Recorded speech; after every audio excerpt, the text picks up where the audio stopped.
Hello everyone. So in this video I wanted to show you how I manage my fish room, how everything is organized in here, and how I do maintenance. So this will be the first video of a series of videos, sort of a vlog video, so where I'm showing you all the details about my mini fish room.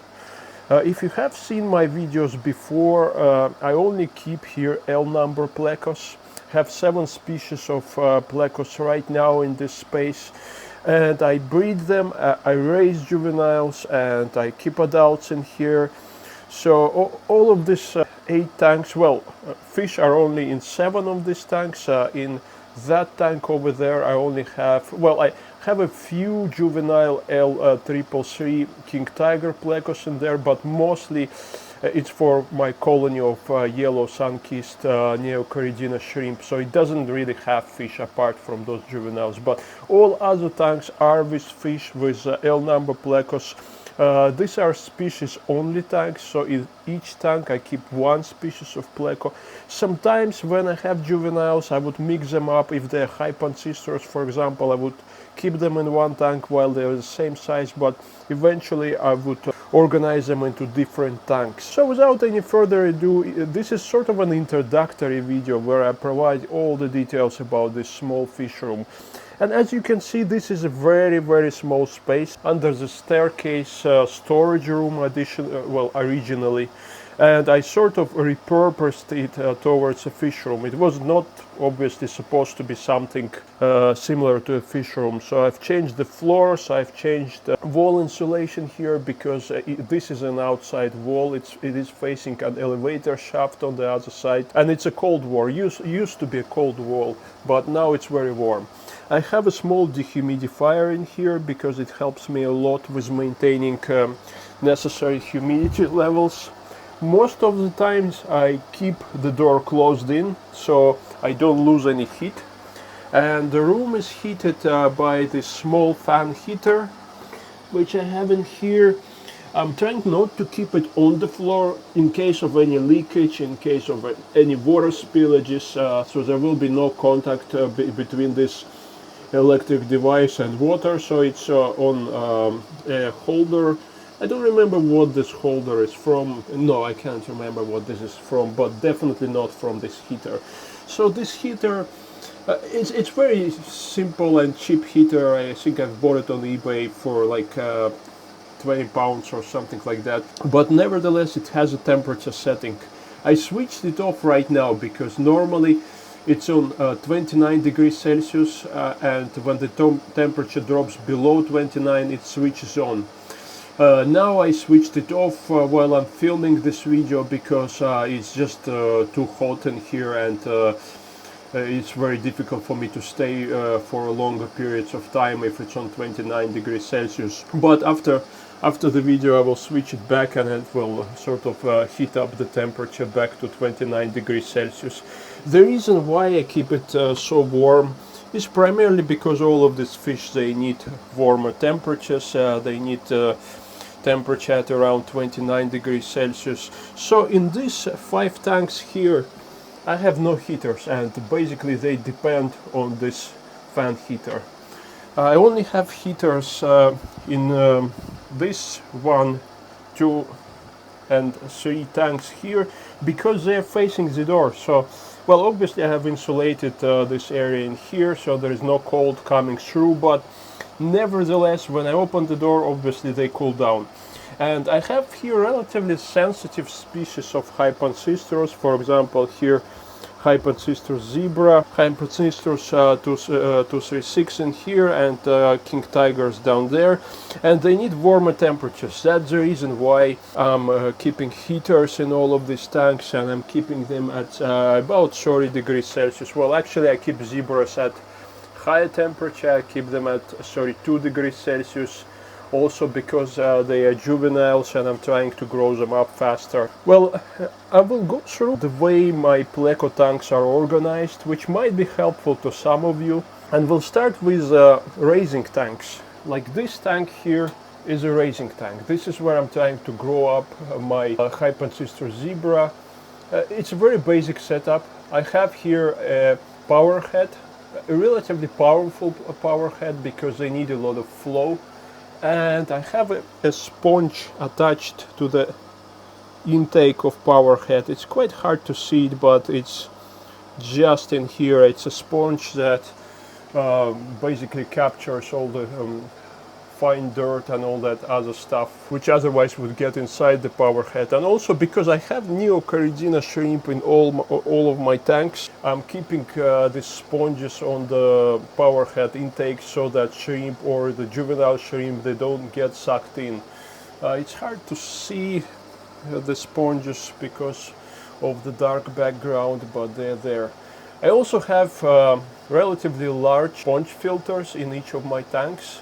They are operated by 2 air pumps, which I'm going to show you in a moment. But I actually never clean my sponge filters, but nevertheless they're perfectly clean. They never have any dirt on them, and the reason being, at least I suppose that this is the reason, is because I have shrimp in all of my tanks. And those Neocaridina shrimp, they actually constantly, oh, you can see it in here actually, they constantly feed on sponges, and they keep them clean actually. Yeah, what else do I have in my fish tanks? Well, I have heaters, as I've said, in this one and that one and the one below. I have a thermometer here just to keep track on temperatures in case if something goes wrong. I know what the temperature is in each tank. Very basic decorations. I have some Pleco caves in here. I have some slate rock in this particular tank. This is slate rock. That's actually the only tank where I have slate rock. In most other tanks I would just have rocks which I've collected locally on the beach, and they're from marine environments, from seacoast, but nevertheless they don't really leach anything. I've tested them before, and they're looking great. The other thing that I have in abundance literally in all of my tanks, whether breeding or raising tanks, lots of alpha grok and lava rock. It's kind of all over the place. I would kind of spread it around the tanks. Like in here I have quite a lot of lava rock. It's all over the place. The reason why I have these things in my tanks is because they provide excellent surface for bacteria, and obviously I don't have here any substrate or any live plants, so there is not enough surface for bacteria, and I don't have any external filtration. That's why lava rock and alpha grok, they provide external, well, additional surface for the media. For instance, here I have relatively large piece of lava rock, and there's also a really large piece of lava rock in here. The other thing that I have in each of my tanks are small bags. Well, in some tanks they're small, in other tanks they're larger. You can't really, well, you can see one in here. In here, that's a small bag of either crushed coral or aragonite. This is to keep my pH stable, again because my tap water is exceptionally soft and acidic, and in tanks like this, without substrate, without any live plants, well, I have heaps of live plants in here, but I'll talk about this tank later. The rest of the tanks, they don't really have any live plants. Well, some pieces of Java moss in here, for instance, but obviously insufficient to maintain a proper ecosystem. So these bags with crushed coral, they help me to maintain neutral pH or closer to neutral, which is not that important for Plecos actually, but quite important for Neocaridina shrimps, because they definitely need harder water and they need more mineral content in their water. I also have literally in every tank mesh bags with various biological media. Heim substrate, Sikkim matrix. I think, where do I have Sikkim matrix? I think in here I have Sikkim matrix. Some fluval bi-rings. Down there in here I have Heim Substrate Pro, and the same thing over there in the corner.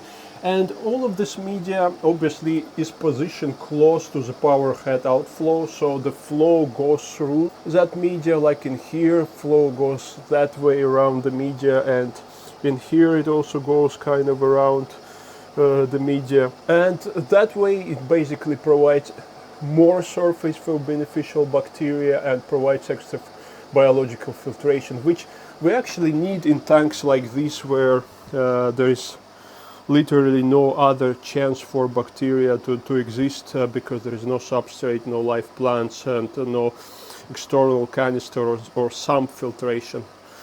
And that system actually works great for me. I've had it for more than a year, like a year and a half, and I've never had any issues with water quality in these tanks.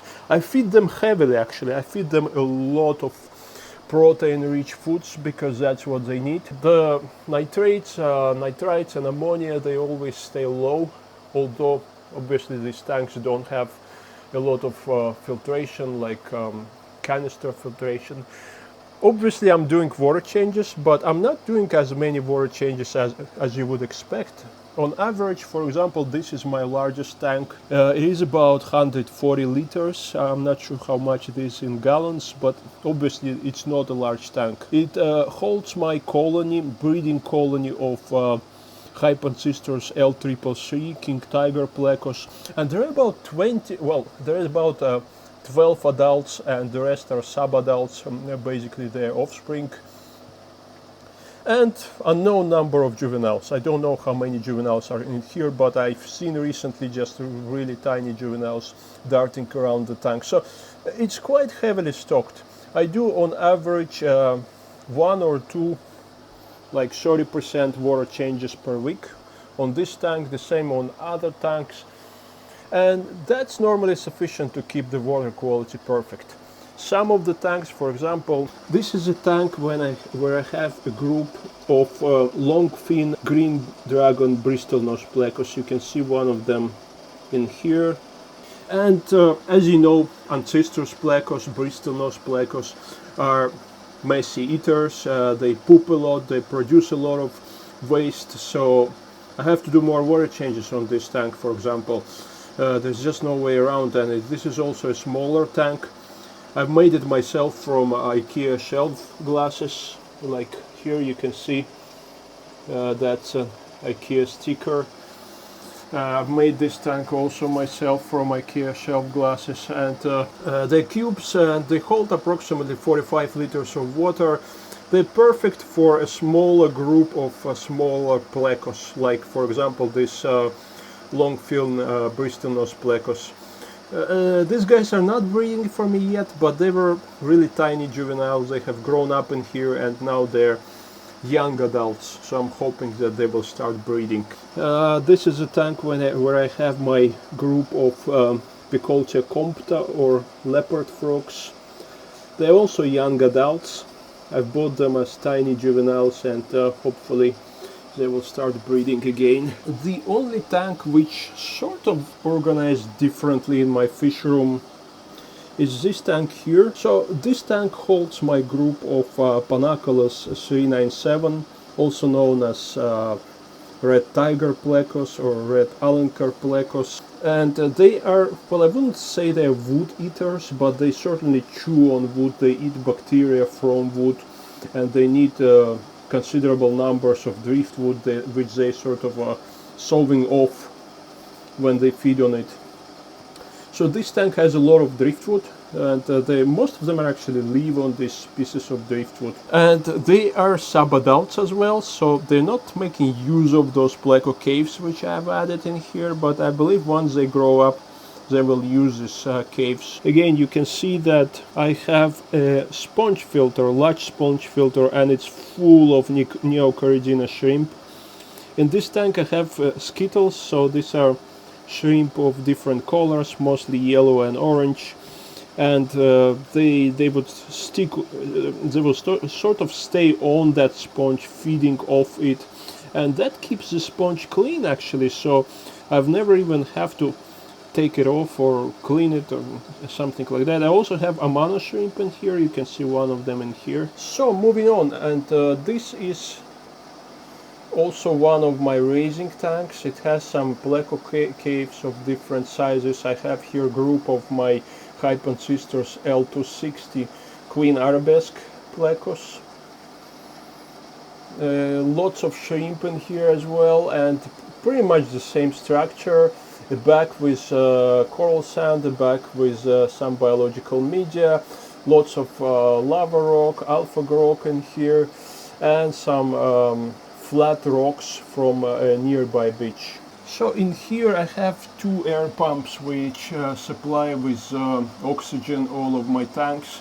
These are Higher pumps. The one behind is a 10 watt, this one is a 5 watt. They're absolutely enough to provide oxygen to all of these tanks to basically operate sponge filters. And well, yeah, they're really powerful and they don't consume much energy, which is great for me because some of the larger sort of pond pumps which people use in their fish rooms, they consume more energy. It doesn't make sense for such a small space as this one. All of this room has lighting. It's actually very energy saving lighting. You can probably see it here and also here.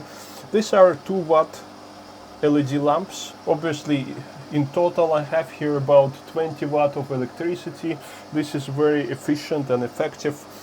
The only tank which has plants is this one, so I have more lighting over this tank, which is enough for these plants. And the way this light works is basically it has all these cords which go to this central kind of device where you attach these cords. Well, they look small and they don't occupy much space, which is what I like about them, because previously I used to have here various aquarium LED lamps which did take a lot of space. This is where I have all of my electricity connection. Obviously it's a bit sort of messy, but because it's right in the corner at the back of the fish room, I can't really see it, so it works fine for me. This is the tank where I raise my L333 Hypancistros Plecos.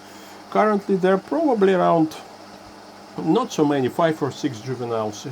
They're always hiding in the back behind that sponge filter, and there's no way to film them. But you can see there is a lot of yellow sun-kissed Neocoridina shrimp. That's a huge colony. I breed them here. And this is a tank where I don't have a power head. I only have an air stone because the sponge filter which is in the back, it got clogged and I need to clean it, and I'm too lazy to do so. So I'm just using an air stone, which is sufficient enough. This tank has a bunch of Hydrocotyl leucocephala, Brazilian pennywort, and a few other plants, floaters in there, mostly Ludwigia, and I think also some Bacopa caroliniana. Again, a small tank, works fine for juvenile plex, and it would be enough for a breeding pair of relatively smaller size plecos or a small breeding group. But larger plecos, such as for example Hypancistros L333, which I have in here, they will be probably too big for such a small tank. And this is basically the only tank where I have a breeding group at the moment. One thing that I have here that I don't really have in other tanks is this massive sponge connected to the power head. It goes all the way until the bottom of the tank. You can see it probably in here, and it works a bit like a Hamburg mutton filter. So it's a big piece of sponge that collects everything, and because this is a very powerful power head, it works as probably the main source of filtration on this tank. Again, because there is a lot of shrimp sitting on that sponge, quite a few at the moment, but when I'm feeding and when some food gets stuck on the sponge, there's more of them in there feeding. So it normally doesn't get clogged, or it normally doesn't get dirty very often, and I would take it out about once a month, and I just wash it in aquarium water, and that's good enough. The other thing about this tank is obviously you can see a lot of Pleco caves, some PVC pipes which I use as hiding places for plex, and also some caves made from various PVC pipes like in here. And I use pretty much everything I can as Pleco hides or as Pleco caves. For instance, in here, that one here, is a discus breeding cone, which I use as Pleco cave, and it's actually very popular. There is always somebody sitting in there. And my rule of thumb when it comes to the number of Pleco cave is that at least, well, there should be twice as many caves as there are males in the tank, because when it comes to hypancistors, for example, only males will stay in caves and females will hide in crevices, in all the holes around the rock work. And normally each male needs at least a couple of caves, or preferably more. So I have here probably around 5 or 6 males, and they each have I guess around 5 caves to choose from. This normally works quite fine and reduces aggression. And normally I use all sort of shelves and other places on the walls to store my fish keeping equipment, which we all need in abundance, for which we never have enough space in our fish rooms. These are the foods. I will make a separate video about how I feed the plecos, and again, no advertising of the foods, but I'll talk about feeding in some other videos. All the towels, which are always important in a fish room, some siphons to siphon the bottom, small one and a larger one, and a brush to clean hard to reach areas. Well, yeah, the scraper, the glass scraper.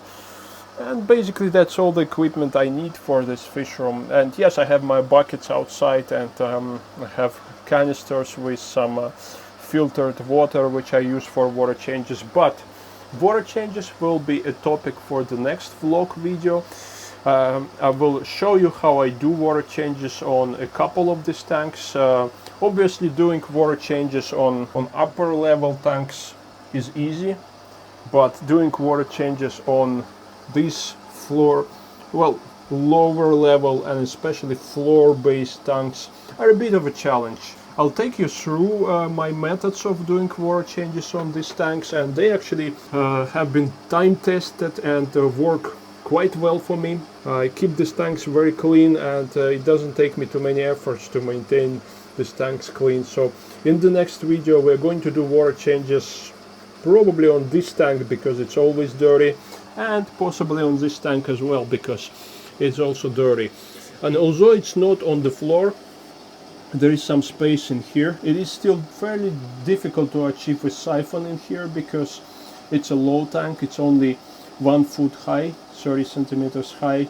So this is a challenge, and these two tanks are also a bit challenging to do water changes on, but nevertheless I have my own methodology which works great for me. So this is it for now. I hope you found this brief or not so brief video very useful. Please leave your comments, any questions you might have, whether you would like me to cover some of the more specific topics of keeping, raising, breeding, doing maintenance on L number Pleco tanks. I'll be happy to make these videos.